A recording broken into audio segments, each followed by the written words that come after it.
Sir, Priyanka Kharge ಅವರು ಮತ್ತೆ ಹೇಳಿದ್ದಾರೆ RSS ನಾವು ಅಧಿಕಾರಕ್ಕೆ ಬಂದರೆ ನಿಷೇಧ ಮಾಡ್ತೇವೆ. ಈಗ ನೋಡಿ ಬ್ರದರ್, RSS ನಿಷೇಧ ಮಾಡ್ತಾರೋ ಇಲ್ಲ RSSನ ಮುಂದುವರಿಸ್ತಾರೋ ಅದು ಬೇರೆ ವಿಷಯ. ಮೊದಲು ಅವ್ರ ತಂದೆ ಹೇಳಿದ್ರಲ್ಲ, ಬೆಂಗಳೂರು ಮೈಸೂರಿಗೆ ಆಗಿರ್ತಕ್ಕಂಥ ಕೆಲಸ ಮಾಡಿಕೊಟ್ಬಿಡಿ ಸಾಕು ಕಲ್ಯಾಣ ನಗರಕ್ಕೆ, ನೀವು ಬೇಕಾದ್ರೆ ಬೆಂಗಳೂರು ಮೈಸೂರನ್ನ ಸಿಂಗಾಪುರ ಮಾಡ್ಕೊಳ್ಳಿ ಅಂತ ಹೇಳಿದ್ರು.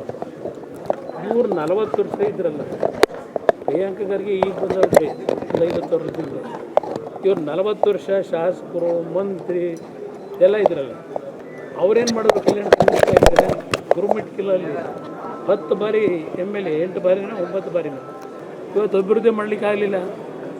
ಇವರು ನಮಗೆ ಹೇಳ್ತಾರ.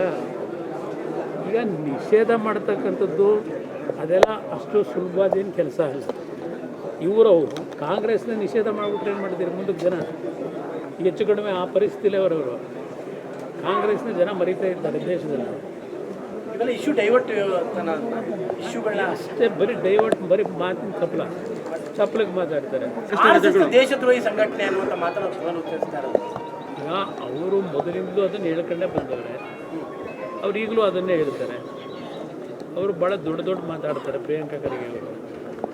ಆದರೆ ಅವರ ಇದರಲ್ಲಿ ಇಲಾಖೆಗಳು ಏನೇನು ನಡೀತಾ ಇದ್ದಾರೆ ಅದನ್ನು ಗಮನ ಸರಿಪಡಿಸ್ಕೊಳ್ಳೋದು ಸೂಕ್ತ. ಆಮೇಲೆ ನಿಷೇಧ ಮಾಡೋದು, ಯಾರು ಏನು ಮಾಡ್ತದ್ದು, ಇದೆಲ್ಲ ಆಮೇಲೆ ಮಾಡೋದು.